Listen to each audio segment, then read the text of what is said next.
13 अप्रैल 1981 Monday का दिन था। शिकागो के फर्स्ट नेशनल बैंक में काफी चहल पहल भरा माहौल था। किसी भी आम दिन की तरह जब एम्प्लॉय ने सुबह बैंक वॉल्ट को खोला तो सब कुछ परफेक्ट था। वॉल्ट पूरी तरह से ऑर्गेनाइज था और सारे सेफ्टी डिपॉजिट बॉक्सेस अपने यूजुअल कंडीशंस में थे। थोड़ी देर बाद एक कस्टमर बैंक एम्प्लॉय के साथ जब अपना लॉकर खोलने वॉल्ट के अंदर गई और जैसे ही उसने बॉक्स खोलने की कोशिश की, ताला एकदम से निकलकर नीचे गिर गया था। मतलब साफ था, किसी ने इस लॉकर से सारी कीमती चीजें चुरा ली थी। जब बाकी बॉक्सेस को चेक किया गया तो पता चलता है कि टोटल 74 दूसरे लॉकर्स के भी ताले टूटे हुए थे। उनमें रखी सारी कीमती चीजें चुरा ली गई थी। लेकिन सबसे चौंकाने वाली बात ये थी कि चोर वॉल्ट के अंदर आए कैसे। न फ्लोर में कोई सुराख था, न वॉल्स में किसी तरह का डैमेज। वॉल्ट का दरवाजा भी अनटच था, जैसे उसे खोला ही नहीं गया हो। ना कोई निशान, ना कोई क्लूज, एक बिल्कुल परफेक्ट क्राइम। आमतौर पर बैंक चोरी के बाद लॉकर्स में तोड़फोड़ करना, स्कैटर्ड आइटम्स और क्लियर साइन ऑफ फोर्स देखा जाता है, लेकिन यहाँ इस केस में सब कुछ सिस्टमैटिकली अरेंज था। इतना क्लीन और प्रिसाइज जैसे किसी ने उन बॉक्सेस को छुआ भी नहीं हो। चोरों ने हर एक मूव सोच समझ के किया था। लेकिन अगेन सबसे बड़ी बात, चोर इस वॉल्ट में घुसे कैसे। यकीन मानिए, इस पूरे इंसिडेंट को सुनने के बाद आपको यकीन ही नहीं होगा कि कोई क्राइम इतना भी परफेक्ट हो सकता है। तो हमारी ये कहानी शुरू होती है शिकागो स्टेट में मौजूद एक छोटी सी सिटी बैरिंगटन से। इस पूरे शहर में सिर्फ एक ही बैंक था, द फर्स्ट नेशनल बैंक, जो कि एक सरकारी बैंक था और शहर के सारे बड़े लोगों का पैसा यही बैंक मैनेज करता था। इसके लिए इन पैसों और ज्वेलरीज को एक ऐसे वॉल्ट में रखा जाता था जो एक स्पेशल टाइमर सिस्टम से काम करती थी। जब ऑफिस आवर्स खत्म होते यानी शाम के 5 बजे ये वॉल्ट ऑटोमेटिक टाइमर से लॉक हो जाती और सुबह 9 बजे खुल जाता था। इन 16 घंटों के दौरान कोई भी तरीका नहीं था इस वॉल्ट को दोबारा खोलने का। ना कीज, ना पासवर्ड, ना कोई सीक्रेट कोड। यानी ये टाइमर सिस्टम का एक एक्स्ट्रा सिक्योरिटी लेयर का काम करता था। तो सैटरडे वॉल्ट के एम्प्लॉय ने दरवाजा लॉक करके टाइमर सेट कर दिया था ताकि वॉल्ट फिर से मंडे सुबह खुले। इसके 2 दिन बाद मंडे जब स्टाफ्स वापस ऑफिस आए तो वॉल्ट वाली एम्प्लॉय ने अपना सीक्रेट कोड डाला, वॉल्ट को खोला तो कहीं से भी कोई दिक्कत या अनयूजुअल एक्टिविटी का पता नहीं चल रहा था। वॉल्ट पूरी तरह से सेफ डिपॉजिट बॉक्सेस से भरा हुआ था। वो बॉक्सेस जिसमें लोग अपनी कीमती चीजें और डॉक्यूमेंट्स रखते हैं। और इन सेफ्टी बॉक्सेस का सिस्टम ऐसा था कि हर बॉक्स के 2 चाबियां होती थी। एक चाबी होती थी वॉल्ट इंचार्ज यानी बैंक के एम्प्लॉय के पास और दूसरी होती थी कस्टमर यानी बॉक्स के असली मालिक के पास। बॉक्स तभी खुलता था जब दोनों चाबियां एक साथ यूज की जाती थी। तो मंडे के दिन एक कस्टमर जिसका इस बैंक में एक सेफ डिपॉजिट बॉक्स था, वो बैंक एम्प्लॉय के साथ वॉल्ट के अंदर गई। दोनों ने अपने अपने चाबियां लगाई और सडनली लॉक अंदर की तरफ गिर गया, यानी कि लॉक ऑलरेडी ब्रोकन था। ऐसे ही टोटल अलग अलग 74 बॉक्सेस के लॉक्स को तोड़े गए थे और उनके अंदर की सारी कीमती चीजें चुरा ली गई थी। लेकिन सबसे हैरानी की बात ये थी कि वॉल्ट के बाहर से देखने पे कुछ भी ऐसा अनयूजुअल नहीं लग रहा था। जो लॉक्स तोड़े गए थे उन्हें वापस उनकी जगह पे केयरफुली रख दिया गया था। लेकिन जैसे ही आप उन्हें हाथ लगाते तो लॉक फौरन गिर जाते। यानी चोरों ने क्लियरली काफी मेहनत की थी ताकि उनकी चोरी तुरंत डिटेक्ट ना हो सके। वो नहीं चाहते थे कि बैंक के स्टाफ्स को सुबह सुबह ही सब कुछ पता चल जाए। पर सवाल ये था क्यों। जैसे ही चोरी का पता चला बैंक ने तुरंत पुलिस को इन्फॉर्म किया। FBI तुरंत बैंक पहुंच गए और इन्वेस्टिगेशन शुरू कर दिया। इन्वेस्टिगेटर्स ने पता लगाया कि चोरों ने लगभग $1 मिलियन वर्थ का सामान चुरा लिया था, यानी आज के हिसाब से तकरीबन $3.5 मिलियन। इन्वेस्टिगेटिंग टीम को क्राइम सीन से सिर्फ एक हैमर, एक स्क्रू ड्राइवर और एक अलार्म क्लॉक मिले। इसके अलावा ना कोई फिंगरप्रिंट्स और ना ही कोई दूसरे सबूत। लोकल न्यूज़पेपर ने इस चोरी को लिटरली डिस्क्राइब किया था एज द परफेक्ट क्राइम। इस इंसिडेंट के बाद लगभग 1 साल बीत चुका था, बट पुलिस को इस चोरी के बारे में कुछ भी सुराग नहीं मिल रहा था। फिर आता है दिन 13 अप्रैल 1982 का। लेक फॉरेस्ट के एक दूसरे फर्स्ट नेशनल बैंक के स्टाफ्स को वॉशरूम के सीलिंग के ऊपर कुछ हलचल दिखाई देती है और अचानक से सीलिंग का एक टुकड़ा स्टाफ के ऊपर गिर जाता है। बैंक स्टाफ ने सिक्योरिटी को इन्फॉर्म करा और जब सिक्योरिटी, पुलिस, सारे लोग मिलके सीढ़ी से ऊपर झांक के देखते हैं तो एक शख्स ऊपर छिपा हुआ मिलता है जिसका नाम था विलियम स्मार्ट। उसके पास कुछ वैसे ही टूल्स थे जो टूल्स शिकागो के फर्स्ट नेशनल बैंक वॉल्ट में मिले थे। जब पुलिस इस शख्स को इन्वेस्टिगेट करती है तो उन्हें पता चलता है ये शख्स पेशे से एक हेयर ड्रेसर था और इसी ने अंजाम दिया था अमेरिका के हिस्ट्री का सबसे perfect bank heist. William Smart वाकई में स्मार्ट था। इसने एक दो नहीं बल्कि कई सारे बैंक हाइस्ट को इसी तरह अंजाम दिया था और सिर्फ अपने खुद के दम पर, जिसमें उसका भाई लूट के बाद भागने में उसकी मदद करता था। ये दोनों भाई मिलके पहले तो शहर में घूमते हुए एक परफेक्ट टारगेट को ढूंढते, एक ऐसा बैंक जिसमें शहर के अमीर आदमियों का अकाउंट हो, क्योंकि उन्हीं में अलग से सेफ्टी वॉल्ट्स बने होते हैं। जब साल 1982 में वो बैरिंगटन के इस हिस्से से गुजर रहे थे तो उन्हें अपना फर्स्ट टारगेट दिखाई देता है। विलियम स्मार्ट और उसका भाई इस बैंक में किसी आम कस्टमर की तरह एंट्री करते हैं और बैंक वॉल्ट की अटेंडेंट इंचार्ज से एज अ कस्टमर बातचीत करने लगते हैं। स्मार्ट उन लोगों में से थे जिनमें एक स्पेशल चार्म और बातचीत करने का एक यूनिक स्टाइल होता है, जिसकी वजह से वो जल्दी ही किसी को भी अपने बातों से अट्रैक्ट कर लेता था। इन दोनों ने मिलके फेक नाम से बैंक में एक सेफ्टी डिपॉजिट बॉक्स रेंट किया, जिसके बाद दोनों साथ साथ बैंक जाते थे और हमेशा वॉल्ट की एम्प्लॉय के साथ बातें करते, उसके करीब आते और धीरे धीरे उनमें गहरी दोस्ती हो जाती है। इसीलिए उनकी बैंक विजिट्स काफी फ्रीक्वेंट हो गई थी और उनका फोकस स्पेशली वॉल्ट वाली एम्प्लॉय पे था। वो उसकी हर मूवमेंट को ऑब्जर्व करते, कब वो ब्रेक लेती है, कैसे वो बिहेव करती है, उसके नेचर को समझने की कोशिश करते। बेसिकली वो लोग सिस्टम के ह्यूमन वीक पॉइंट्स को ज्यादा टारगेट कर रहे थे, ना कि सिर्फ टेक्निकल या फिजिकल वल्नरेबिलिटीज को। ये टेक्निकल वीकनेसेस भी एक तरीका होता है जो शातिर चोर और हैकर्स यूज करते हैं, जिसे सोशल इंजीनियरिंग कहते हैं। इसमें वो लोग इंसान की फितरत और बिहेवियर को समझने की कोशिश करते हैं जिन्हें वो टारगेट करना चाहते हैं। जैसे कि हमने पहले बताया, स्मार्ट और उसका भाई हमेशा एक साथ बैंक जाते थे। इसके बाद जब बैंक की वॉल्ट का दरवाजा खुलता तो वो कुछ देर तक बंद नहीं होता था, मतलब जब तक स्टाफ अंदर होता वॉल्ट का दरवाजा खुला रहता। वॉल्ट के अंदर जो लॉकर्स थे वो इंडिविजुअली लॉक्ड होते थे। हर एक बॉक्स के लिए एक कस्टमर की और एक बैंक की चाहिए होती थी। जब कोई कस्टमर अपना लॉकर खोलना चाहता तो पहले तो उसका नाम वेरीफाई किया जाता और फिर उसकी आइडेंटिटी चेक होती और फिर बैंक की चाबी और कस्टमर की चाबी ये दोनों मिलके लॉकर खोला जाता। और इसी दौरान वॉल्ट के एम्प्लॉय अक्सर कस्टमर को प्राइवेसी देने के लिए बाहर चले जाते, मतलब कस्टमर अंदर अकेला होता। और यही वो मौका था जो स्मार्ट ढूंढ रहा था। और एक चीज उसने बड़ी क्लियरली नोटिस की, बैंक स्टाफ सिर्फ वॉल्ट में एंट्री के वक्त ही आइडेंटिटी चेक करते हैं, लेकिन जब कस्टमर बाहर निकलता है तो कोई कुछ नहीं पूछता, कोई उस पर ध्यान भी नहीं देता। ये लूप होल स्मार्ट के लिए एक गोल्डन अपॉर्चुनिटी थी। अगला स्टेप था किसी भी तरह अपने टूल्स को वॉल्ट के अंदर ले जाना बिना किसी शक के, और इसके लिए उसने चुना सबसे सेफ जगह, अपना ही सेफ्टी डिपॉजिट बॉक्स,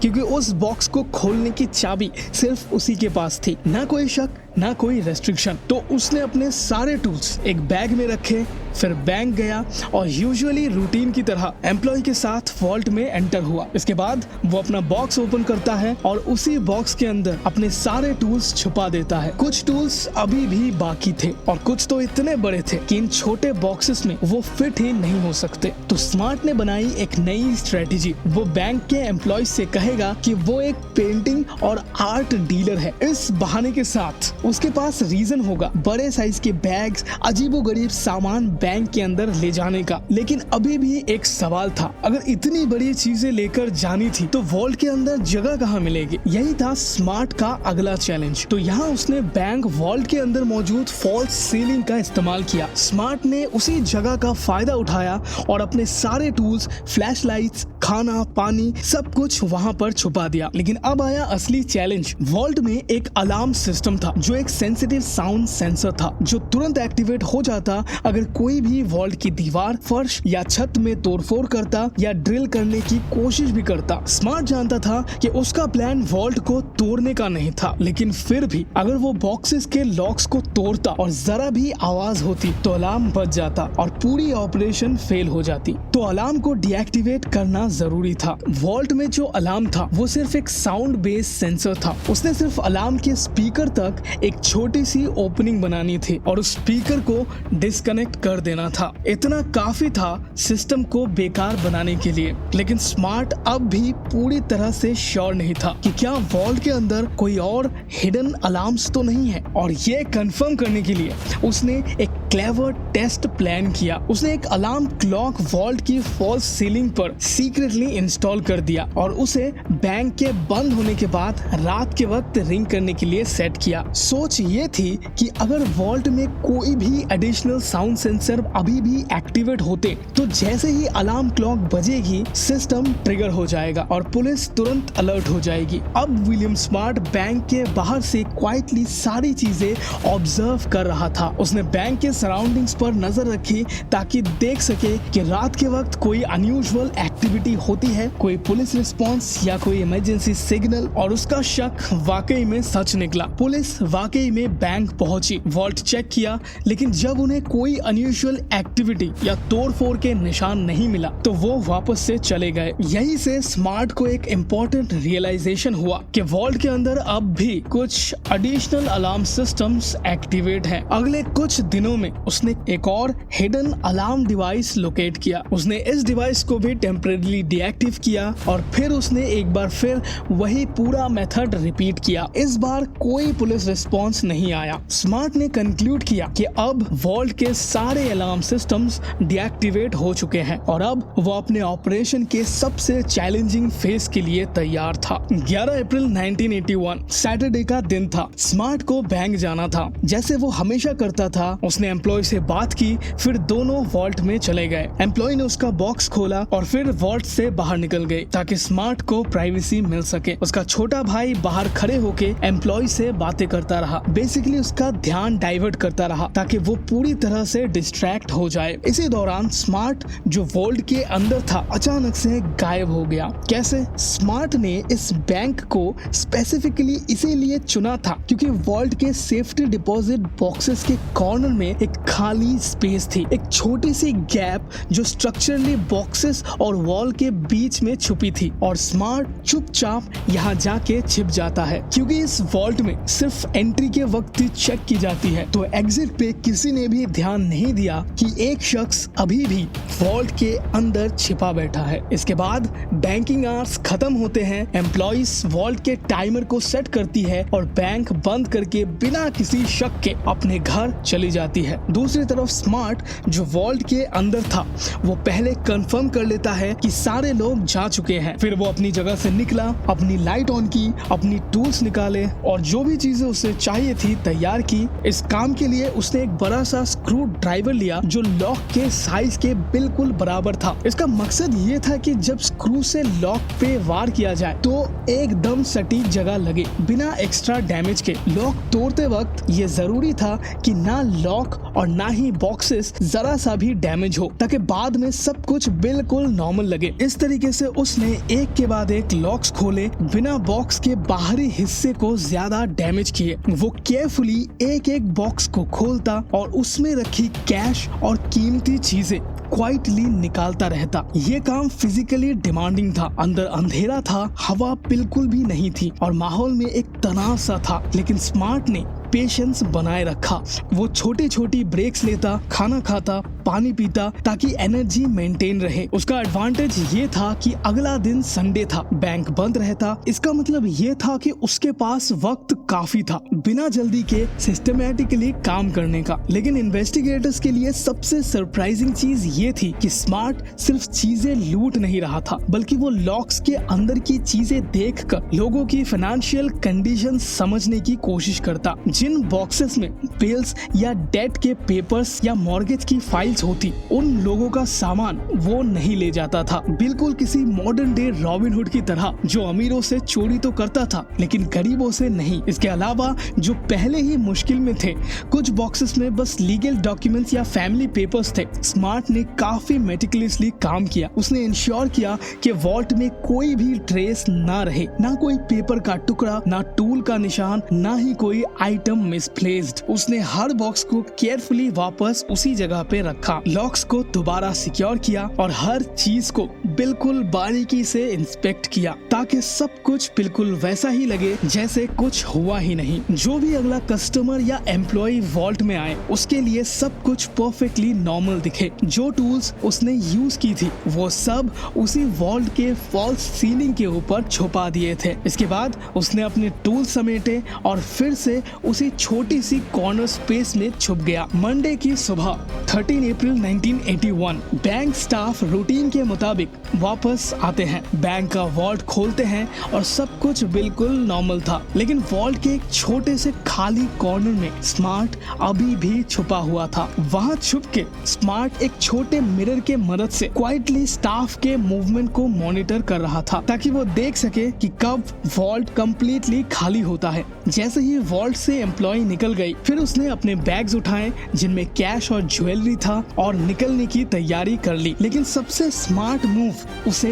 यहाँ यूज करना था। उसने पहना था ब्राउन कलर का मेंटेनेंस यूनिफॉर्म, एग्जैक्टली वैसा ही जैसे उस बैंक में काम कर रहे मेंटेनेंस वर्कर्स पहनते थे, क्योंकि उस वक्त बैंक में मेंटेनेंस का काम चल रहा था। स्मार्ट ने बिल्कुल वही मौका अपने लिए यूज किया था। रिजल्ट, किसी ने भी उस पर ध्यान तक नहीं दिया। वो वॉल्ट से सीधा बाहर चला गया। बाहर उसका भाई ऑलरेडी कार के पास तैयार था। स्मार्ट ने आते ही बैग्स कार के ट्रंक में रखे, बिल्कुल कैजुअली जैसे हर दिन यही करता हो। लेकिन जितना सामान स्मार्ट ने वॉल्ट से निकाला था वो इतना ज्यादा था कि एक ट्रिप में सारा सामान लाना पॉसिबल नहीं था। तो बिना किसी टेंशन के वो बैंक के अंदर फिर से वापस चला जाता है, फिर से वॉल्ट में घुसता है और बाकी बैग्स भी ले आता है, ऐसे जैसे कुछ हुआ ही नहीं। ये थी एक ऐसी हाइस्ट जो प्लानिंग, कॉन्फिडेंस और बोल्डनेस की मिसाल बन गई। बैंक रॉबरी के हिस्ट्री में शायद ही कोई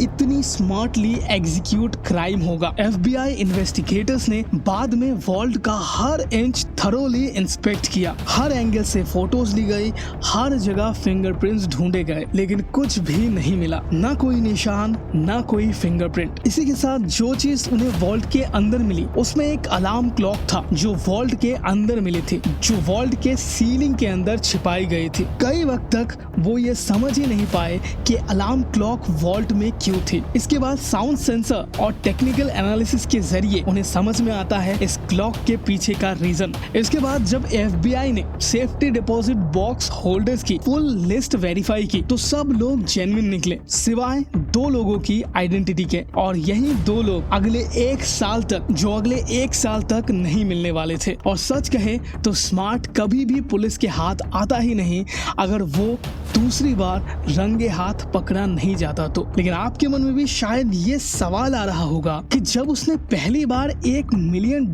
से ज्यादा चुरा लिया था तो फिर उसे और चोरी करने की जरूरत क्या थी। तो इसके जवाब में स्मार्ट खुद कहता है, मुझे लाइफ में चैलेंजेस चाहिए होते हैं। उसके लिए ये सब कुछ एक गेम था, एक मेंटल पजल जिसे सॉल्व करना उसे थ्रिल देता था। वो एड्रेनलिन, वो प्लानिंग और सबसे बढ़कर सब कुछ बिना किसी शक के एग्जीक्यूट करना अकेले के दम पे, ये उसके लिए किसी ट्रॉफी जीतने से कम नहीं थी। कोर्ट में स्मार्ट पहले अपना जुर्म कबूल नहीं करता है, लेकिन जज ने सर्कमस्टेंशियल एविडेंसेस की बुनियाद पे उसे गिल्टी करार दे दिया और उसे 20 साल की सजा सुना दी गई। जज ने यह भी कहा कि अगर वो चोरी की गई चीजें वापस कर दे तो सजा में कुछ रिलीफ मिल सकता है। स्मार्ट ने अपनी चोरी की हुई छूट एक वाटरप्रूफ बैग में छुपा रखी थी जो किसी लेक के अंदर पानी के नीचे दबा दिया गया था। जब वो बैग कोर्ट में स्मार्ट के लॉयर के जरिए पेश किया गया तब अंदर से मोस्टली वही कैश और ज्वेलरीज मिले जो ब्रैंटन बैंक से चुराए गए थे। इसके बाद जज ने भी अपने फैसले में सजा को 20 साल से घटाकर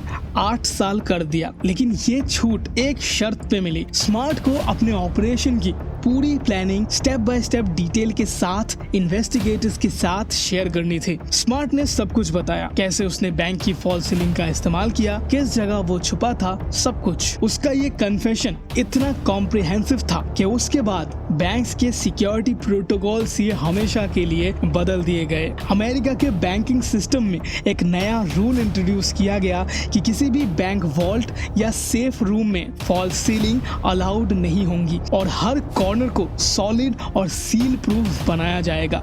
ये केस अमेरिका की हिस्ट्री में सबसे शातिर क्राइम्स में से एक था। नीचे कमेंट सेक्शन में जरूर बताना आपको ये स्टोरी कैसी लगी। Thank you so much for watching this video.